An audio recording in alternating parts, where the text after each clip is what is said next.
Philosophy in Malta refers to the philosophy of Maltese nationals or those of Maltese descent, whether living in Malta or abroad, whether writing in their native Maltese language or in a foreign language. Though Malta is not more than a tiny European island in the middle of the Mediterranean Sea, for the last 6 centuries its very small population happened to come in close contact with some of Europe's main political, academic and intellectual movements. Philosophy was among the interests fostered by its academics and intellectuals for the greater part of its history. In Malta, philosophy was simply studied as part of a basic institutional program which mainly prepared candidates to become priests, lawyers or physicians. It was only during the latter part of the 20th century that philosophy began to acquire an ever-growing importance of its own. Nevertheless, throughout the years a few Maltese academics and intellectuals have stood out for their philosophical prowess and acumen. Despite their limitations, they gave their modest share for the understanding of philosophy in some of the areas it covers.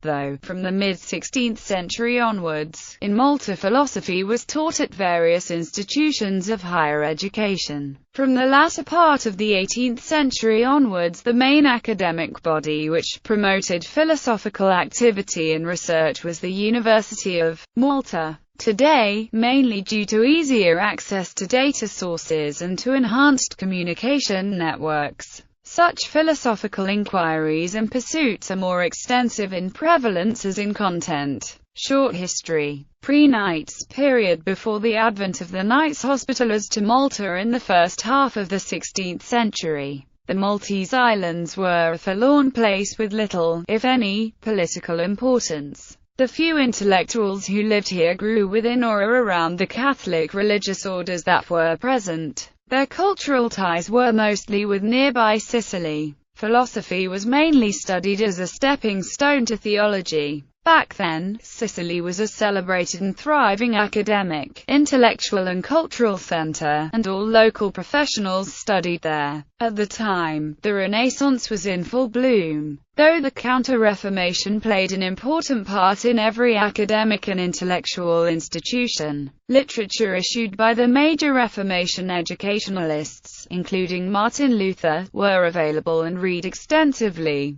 Period of Knights Hospitallers. The Knights Hospitallers made Malta their island home in 1530 and remained sovereign rulers of the islands until they were expelled by Napoleon in 1798. As a rule, they cared about education and cultivation as much as their military campaigns and their economic welfare, though they encouraged higher learning by giving protection to the various colleges and universities that were established. They also kept a very strict surveillance on all aspects of scholarship. They certainly did not like being picked on by the Inquisition, which could make them look bad with the Pope in Rome. Though philosophy continued to be mainly viewed as the handmaid of theology, some intellectuals had an interest in cautiously branching out along some pathways of their own. Though the philosophical contributions of these masters are fascinating in themselves, prevalent control and restrictions on intellectual activity hardly ever left them room for originality and innovation. During this period, intellectual circles were practically all part of the great movement of scholasticism, almost giving godlike status to Aristotle. Nonetheless, they were divided into two intellectually opposing camps.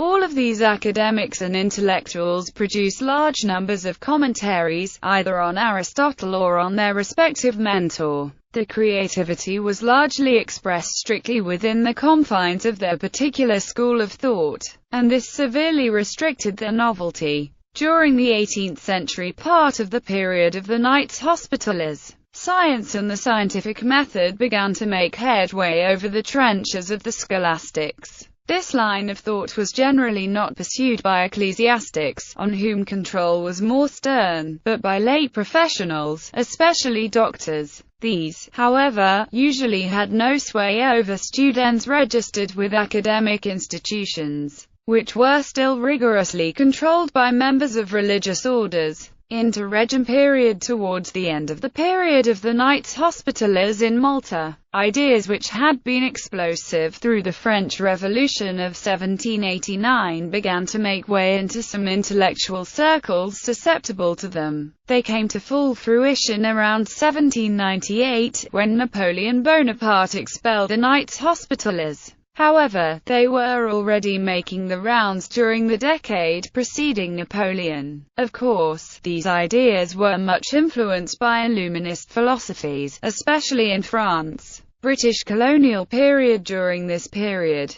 the higher schools resumed their business very much as was done during the rule of the Knights Hospitallers. Again, scholasticism came to the fore and flourished. However, this time around, it was the Thomist version which prevailed almost exclusively, even if circumstances, along 2 centuries and a half of British rule, changed drastically over the years. As in former years, the larger part of the philosophers of this period were ecclesiastics, predominantly members of religious orders. Again, due to censor and control, they hardly ever ventured to propose anything philosophically bold or imaginative. An outstanding exception to all of these was Manuel Dimech, who lived and worked during the first decade of the 20th century. Post-independence period. By the time of Malta's independence, scholasticism had waned and slowly faded away. Very few continued to uncritically adhere to its tenets, and these were restricted to small religious circles. In terms of the development of doing philosophy in Malta, Peter Saracino Inglot stands out as all-important, especially from the late 1960s onwards. Some other Maltese philosophers worked abroad. Though they retained their limited contact with Malta, they of course had a different frame of mind. Their influence on young Maltese philosophers was negligible. Chair of Philosophy at the University of Malta. The dates refer to their period of tenure. The Chair of Philosophy was established in 1771 by the Grand Master of the Knights Hospitallers, Manuel Pinto da Fonseca, when he transformed the Collegium Melitense of the Jesuits into the University of Malta. Growing awareness. Research. During the last 20 years or so, there has been an effort to aptly recognize and duly honor the modest share of philosophy in Malta. The necessity arose for 2 main reasons. 1. Because the Maltese themselves, mostly due to a dearth of required research, did not acknowledge, much less appreciate, any local philosophical tradition, and, secondly, because any activity that was being carried out in the philosophical field, whether it was teaching, writing or simply discussing, was done as if the Maltese themselves had, at most, a present without a past. Archival work revealed names and manuscripts and personalities. Textbooks were published and courses were read at the University of Malta and at other institutions of higher education. A first public conference on Maltese philosophy was also organized. A further step was taken by the establishment of Philosophy Sharing Foundation. Appreciation. Since the 16th century, philosophy has contributed to the academic and, sometimes, the intellectual and cultural life of Maltese intelligentsia. In most cases it functioned as a tool of the establishment, including the Catholic Church, to conserve and perpetuate orthodox and official doctrines. In other cases it offered alternative and imaginative routes of thinking. Despite its relatively long philosophical tradition, however, Malta has no particular philosophy associated to its name. Though sometimes innovative and creative, in their large majority Maltese philosophers have always worked with imported ideas and, but for very rare cases, seldom did break new ground in the philosophical field. Although the philosophy of many of them did not affect social or political life, some interacted lively with current affairs and sometimes even stimulated societal change. Throughout the ages, Maltese philosophers did not adhere to just one philosophical tradition. The larger part pertains to the Aristotelico-Thomistic school. Every now and then, however, other trends appear along the way, especially during the last quarter of the 20th century, such as humanism, empiricism, pragmatism, existentialism, linguistic analysis and some others. But for unique, rather than rare, exceptions, theism has been a constant trait throughout the whole Maltese philosophical tradition. During the last 30 years or so, philosophy in Malta took an unprecedented twist. Peter Saracino Inglot gave it an extraordinary new breath of life by widening its horizon, diversifying its interests and firmly propelling it into social and political action. This style then was taken up by others who continued this trend, some Maltese philosophers. The following list includes some of Malta's best and most representative philosophers through the ages. Most of the philosophical contributions made by these scholars have lasting significance since they go beyond reflections which are merely descriptive, comparative or contextual. Some of them also appeal for their creativity and style. 15th century Peter Caxaro, 17th century Maximilian Balton, John Matthew Rispoli, 18th century Constance Vella, John Constance Parnish,